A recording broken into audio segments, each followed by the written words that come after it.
Just a matter of time, হইতেই হবে, এর কোনো বিকল্প নাই। পলিটিক্যালি আওয়ামী লীগ জাতীয় পার্টি পলিটিক্স থেকে নাই হয়ে গেছে।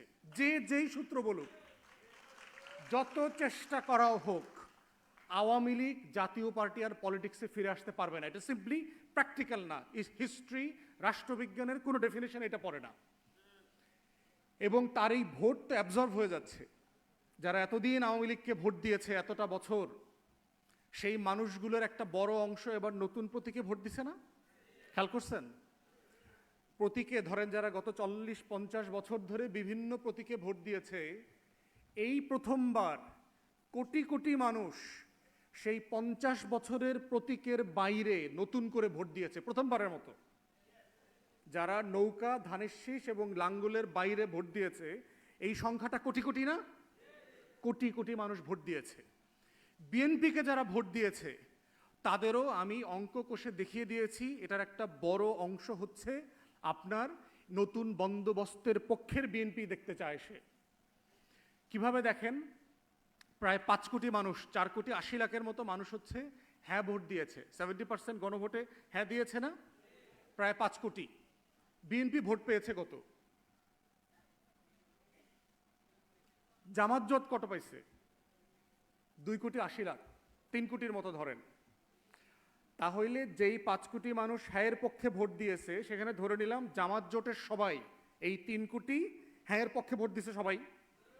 তাহলে আরো 2 কোটি মানুষ বাকি থাকে না? এই 2 কোটি কোত্থেকে আসছে?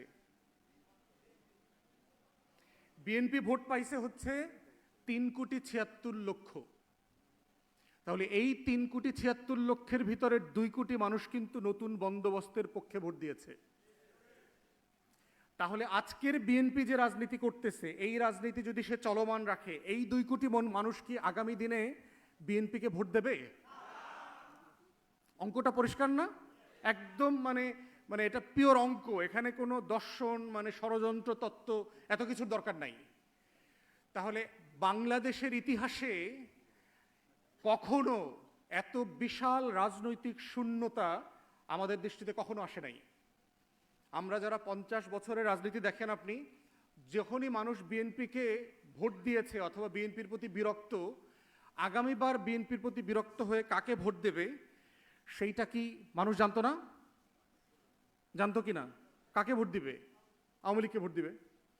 আবার যখন আওয়ামী লীগকে ভোট দিয়ে বানাইছে, আওয়ামী লীগের প্রতি যখন মানুষ বিরক্ত হয়েছে, তখন সে আগামী নির্বাচনে কাকে ভোট দিবে ওইটা মানুষ জানতো কি না?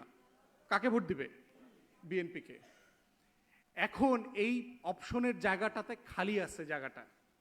বিশাল সংখ্যক জনগোষ্ঠী সিদ্ধান্তহীনতায় ভুগতেছে, যাদের একটা বড় অংশ বিএনপির বাইরে ভোট দিতে চায়, আবার ধর্মীয় রাজনৈতিক দলগুলোর সাথেও তারা নিজেদেরকে অ্যালাইন করতে পারতেছে না। আছে না এরকম লোক সমাজে?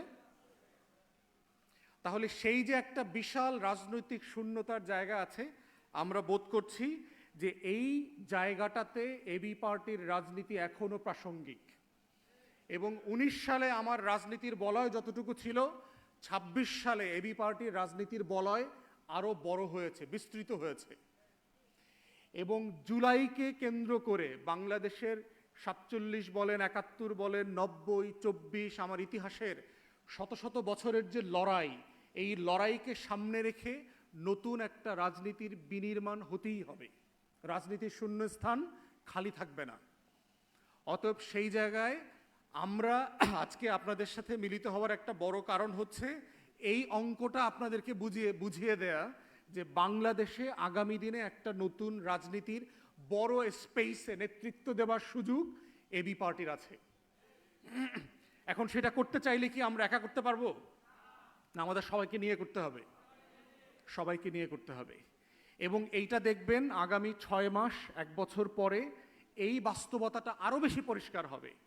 বাংলাদেশের মানুষ যত বেশি সরকারি দলের উপরে হতাশ হচ্ছে, বিরোধী দলের উপরও কিন্তু তারা হতাশ হচ্ছে।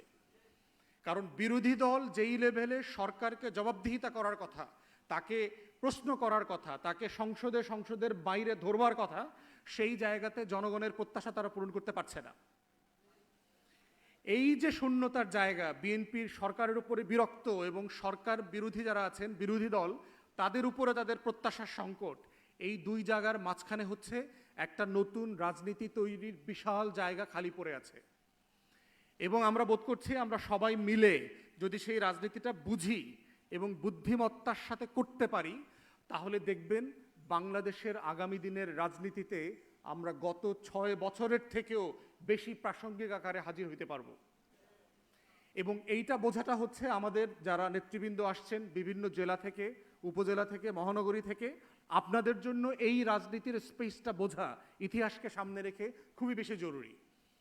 তো এইরকম অনেকগুলো প্রশ্ন আজকে আমাদের পার্টি চেয়ারম্যান রেজ করবেন, কথা বলবেন, আপনাদের কাছ থেকেও আমরা শুনবো।